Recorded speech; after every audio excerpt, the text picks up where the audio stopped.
Hello there everybody. Right, back in the garage, Simon's workshop. Bit of a tip, quite a bit of a tip. Going to get sorted out tomorrow. Me and my wife's made a plan to get this organised again, and then in a short space of time I'll leave stuff everywhere. Okay, so this video isn't about building guitars as such. It's about moving this guitar on. I've got 3 cigar box guitars as it is and a 1-string diddley bow. I've also got a 6-string acoustic guitar. Although I would like to see this one built or build it and listen to it, because every single guitar I've built has got a different sound. I don't want to. I'm not feeling it anymore. I do my locksmithing, which is my main job when this coronavirus hasn't shut everything down. And I'm really enjoying going back out, having this time, spending it in the woods, and spending that time with my son and doing bushcraft again, So I've got 2 tools coming hopefully tomorrow for that. Maybe, what day are we on today? Tuesday. So hopefully Wednesday or Thursday they'll all arrive, and that'll mean we can do a bit more craft work while we're at home. I'm not going to tell you what they are, of course. You can wait and see the unboxing video. So, basically, what it is, I had this kit up for sale, but I've done a bit more to it since then. So, I was trying to sell this for 15 quid for this kit, which is pretty cheap, because the piece of oak neck, before I shaped the head and started the cutout for the nut, it's called the nut that goes out, that the 3-string goes over, or you could even make this into a 4-string. You can alter it.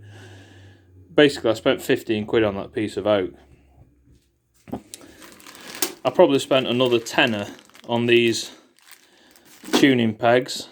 There's also an electric pickup, some guitar strings, and some more tuners and things in there. So you could, if you've got some more bits of wood at home, make another guitar or make a diddley bow. Okay.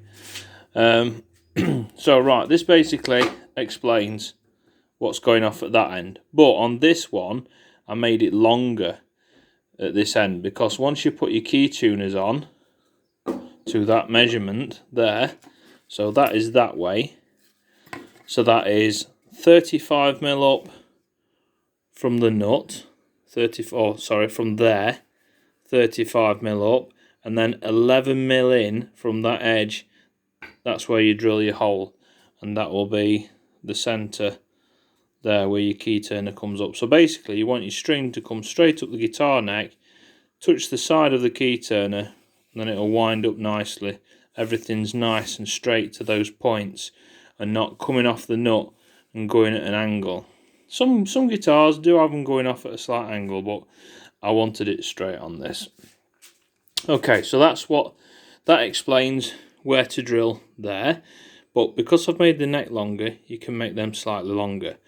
The reason I've also made the neck longer is so when you sit the guitar on the floor and rest it against the wall, the key tuners or turning pegs, whatever you want to call them, are not touching the wall and could get slightly twisted. But tune your guitar regular.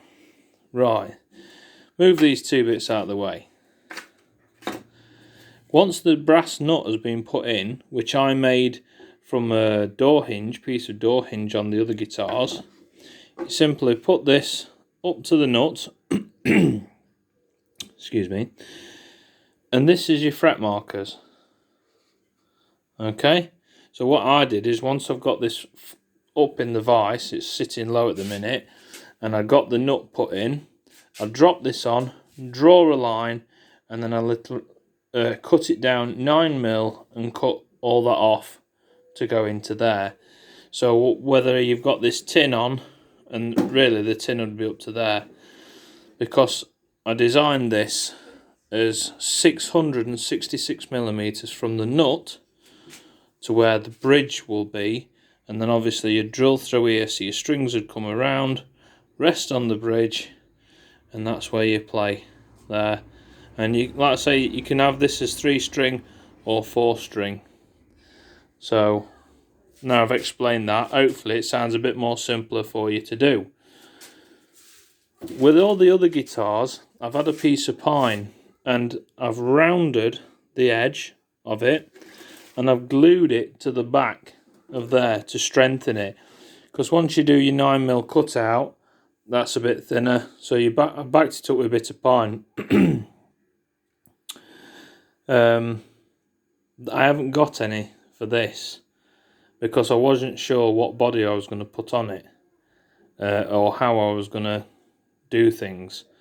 Also, the copper is for making your own slide.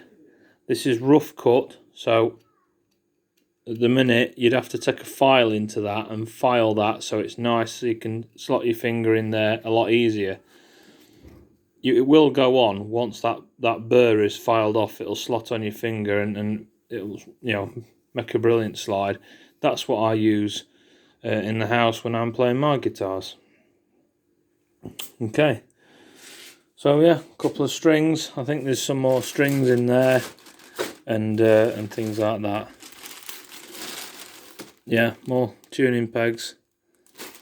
So yeah, if you want to take this project on, you want to pick it up while we're in this lockdown for coronavirus. If you're thinking, well, I've got a bit of wood, I can stick that on back of there, glue it on with some PVA, then give us a shout. I mean, I'd like to get 15 quid for it because there's other bits of tools that I'd like to get for going back into woods. And also, I've had no work for 4 weeks being self-employed. All that's stopped. So, well, thanks for watching this little video. It's a bit of a how I make the guitars and also trying to sell this one. Pay bills as always. But yeah, I'm looking at a few things for getting back out in the woods. And see you on the next one. Bye for now.